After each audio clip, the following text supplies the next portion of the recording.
I understand that you're working on a project now with the book or getting material ready for the Malietoa. Perhaps you could explain a little bit about that. The Malietoa, who was the head of state of Samoa, was highly respected by his people, much loved, a source of calm for the country and a point of unity for the country. Not many Samoans understood his religious beliefs, and he was very wise in the way that he portrayed himself in his own country as the first head of state since independence and for so many decades.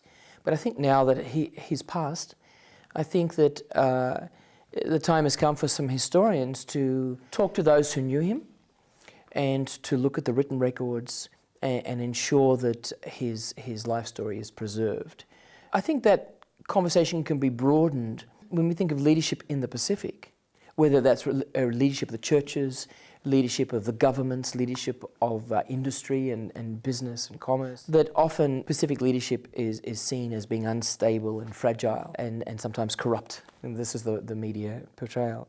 But the reality is that there is a lot of substantial leadership of Pacific communities.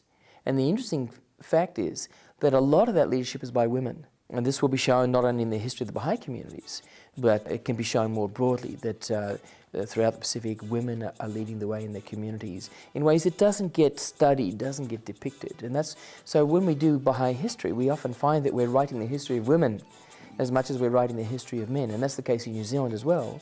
Our sessions at summer school are featuring interesting, radical, courageous, innovative New Zealand women who in the 1930s and 40s advanced the Baha'i communities around this country. And we find that many of those who took the Baha'i teachings to the Pacific were women, and that those who were the early adopters of the Baha'i teachings in the Pacific were in fact women. There are men as well, but it's women who are often behind the scenes, pulling many events together, doing a lot of planning, doing a lot of resource mobilization, doing a lot of educating. And so that's coming out in the stories that we're picking up. And the story of your mother is part of that and needs to be completed and shared on programs like this and elsewhere. It's a very exciting prospect to think of the range of women that will come out in the future studies.